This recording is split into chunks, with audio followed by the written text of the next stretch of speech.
नमस्कार दोस्तों, भैया जी टीवी के इस अंक में आप सभी का स्वागत है। दोस्तों, आज हम बात करेंगे इतिहास के ऐसे कुछ अनछुए सवालों पर जिनका जवाब आज ढूंढने से भी नहीं मिलता है। दोस्तों, भारत का गौरवशाली इतिहास काफी बिंदुओं पर टिका हुआ है। मैं बहुत सोचता हूँ पर इन प्रश्नों का उत्तर हमें नहीं मिलता। आइए आज हम आपके साथ इन प्रश्नों पर गौर करते हैं। दोस्तों, जिस सम्राट के नाम के साथ संसार के भर के इतिहासकार महान शब्द लगाते हैं, जिस सम्राट का राज चिन्ह अशोक चक्र भारत अपने झंडे में लगाता है, जिस सम्राट का राज चिन्ह चार मुखी शेर को भारत देश राष्ट्रीय प्रतीक मानकर सरकार चलाती है और सत्यमेव जयते को अपनाया गया है, जिस देश में सेना का सबसे बड़ा युद्ध सम्मान सम्राट अशोक के नाम पर अशोक चक्र दिया जाता है, जिस सम्राट से पहले बाद में कभी ऐसा कोई राजा या सम्राट नहीं हुआ जिसने अखंड भारत जितने बड़े भूभाग पर एक छत्र राज्य किया हो। दोस्तों, ये सम्राट के शासनकाल में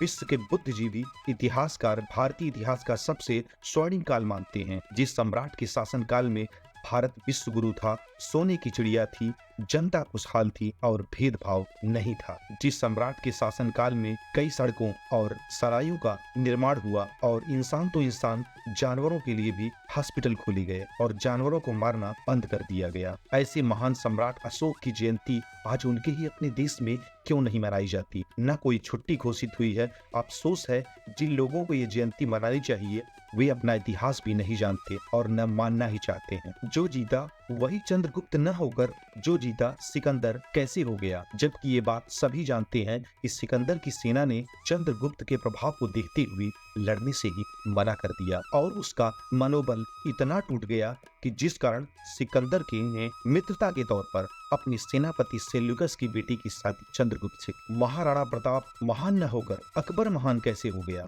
जबकि अकबर अपने हरम में हजारों लड़कियों को रखैल के तौर पर रखता था, यहाँ तक कि उसने अपनी बेटियों और बहनों की शादी तक पर प्रतिबंध लगा दिया था। जबकि महाराणा प्रताप ने अकेले दम पर उस अकबर की लाखों सेना को अपने घुटनों के बल पर ला दिया। सवाई जय सिंह को महान वास्तुप्रिय राजा न कहकर शाहजहां को यह उपाधि कैसे दी गई?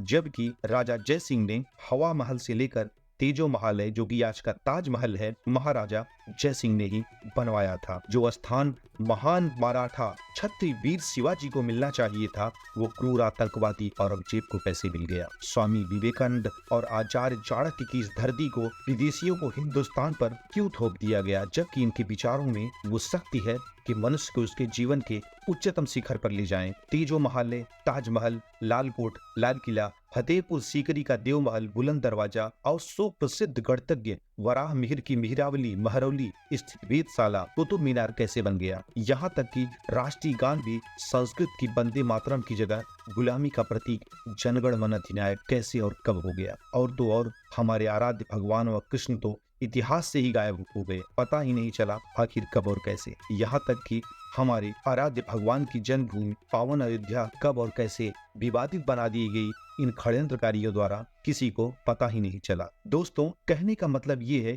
कि हमारे दुश्मन बाबर, गजनबी, तैमूर लंग ही नहीं बल्कि आज के सफेदपोश तथाकथित सेकुलर हमारे देश के उतने ही बड़े दुश्मन हैं। इसलिए दोस्तों, ये समय है अपनी संस्कृति और अपनी सभ्यता को, अपनी संस्कृति को उच्चतम शिखर पर ले जाने का। दोस्तों, आज के अंक में ही इतना ही। क्या आप इन सवालों से परिचित हैं? क्या आप चाहते हैं कि इनमें शैक्षणिक रूप से बदलाव होना चाहिए और सरकार को इस पर ध्यान देना चाहिए? आप हमें कमेंट करके जरूर बताइए। जय हिंद, वंदे मातरम, जय श्री राम।